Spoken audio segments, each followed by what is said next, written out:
Ayan. Kauwi lang namin. Ito ulit.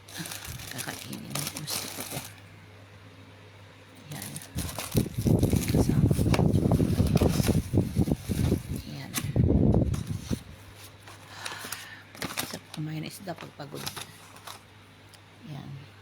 150. Sasaing lang tapos makakakain na. Ayan yung isda na niluto. Inihaw sa kabalot sa asin niya. Tsaka siguro parang may arena or what. Ano ba yan? Ayan ulit ang kakainin ko. May gulay. May sauce. Ay, mayroon pa palang ano. Ano yun? Aray. Parang noodle. Ito na yung sauce. Ayan. Yung sauce. Diba? Akala ko tumapon. Ayan. Thank you, Lord.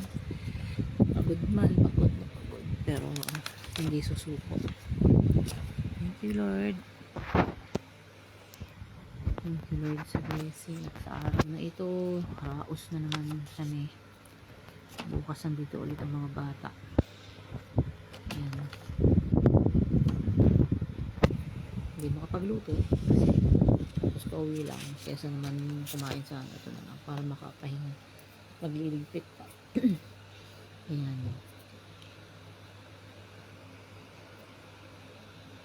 Inihaw na isda. Jesus. Yung pag makapag reels tsaka live. Kaya ito lang naisip ko lang. Maraming salamat sa mga sumusuporta pa rin. At God bless sa lahat. Ingat sa health. Bukas mag-appointment ko ulit dun sa doktor. Check. Sana wala nang sakit ulit yung tiyan.